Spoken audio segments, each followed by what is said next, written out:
అస్సలాముఅలైకుం. Hello friends, నేను మీ నస్రీన్. ఈ వీడియోలో మీరు కొబ్బరి టమాటో కొత్తిమీర చట్నీ అస్సలు ఎప్పుడు చట్నీ చేయని వాళ్ళు కూడా చేసేయచ్చు. సో ఈ వీడియో లాస్ట్ వరకు చూసేయండి.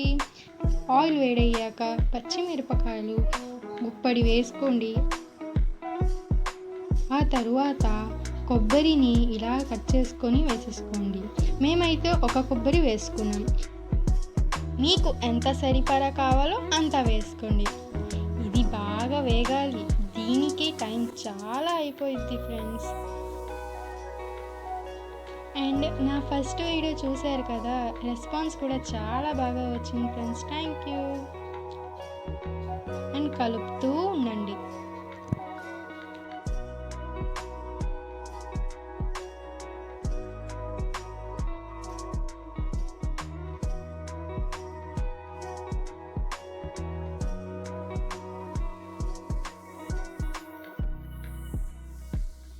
బాగా వేగినాక మిక్సర్ జార్లో వేసేసుకోండి.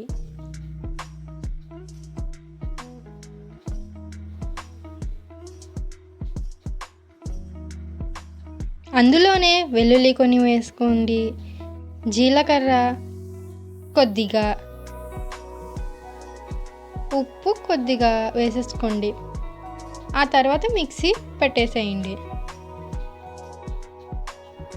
కొంచెం సేపు అయ్యాక వాటర్ అనేది యాడ్ చేయాలి, అది మర్చిపోవద్దండి. ఇది పక్కన పెట్టేసుకుందాం.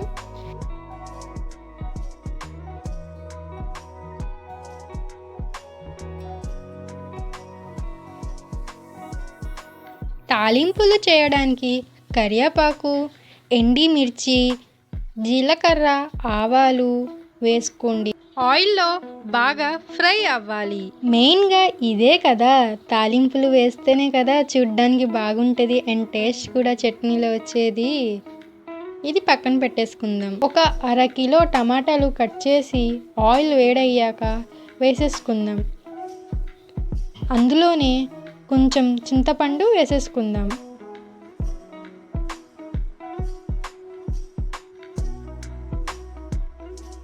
ఇప్పుడు మనం ప్లేట్ పెట్టేసుకుందాం. ఫుల్ ఫ్లేమ్లోనే పెట్టుకోవాలి. మళ్ళీ ఒక 5 మినిట్స్ తర్వాత ప్లేట్ తీసేసి మనం ఇప్పుడు కొంచెం కొద్ది కాదు ఎక్కువే కొత్తిమీర వేసేసుకోండి.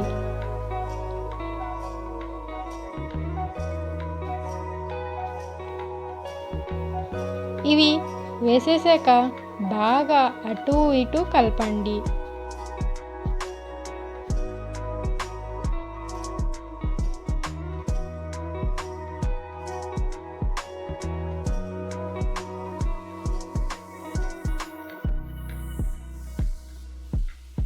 బాగా కలిపేసినాక మనం ఇప్పుడు ప్లేట్ పెట్టేసుకుందాం. మళ్ళీ ఒక 5 మినిట్స్ తర్వాత మళ్ళీ కలపండి. మారకుండా చూసుకోవాలి మనం.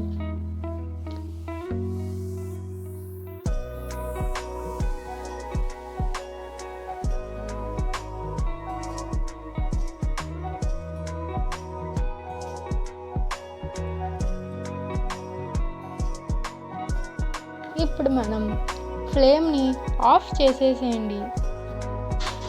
చల్లారించడానికి ఫ్యాన్ దగ్గర పెట్టేసుకుందాం.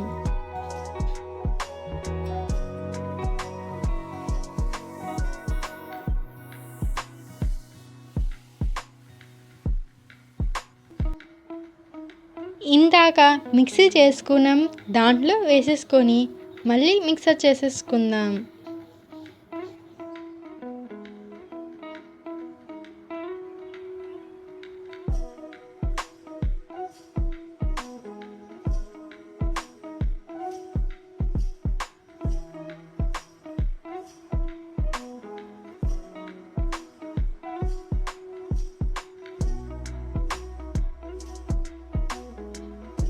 చేశాక ఇలా వచ్చింది ఫ్రెండ్స్.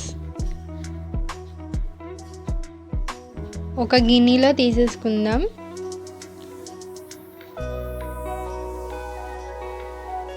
ఇప్పుడు అందులోనే మనం తాలింపులు వేయించుకున్నాం కదా, అది వేసేసుకుందాం.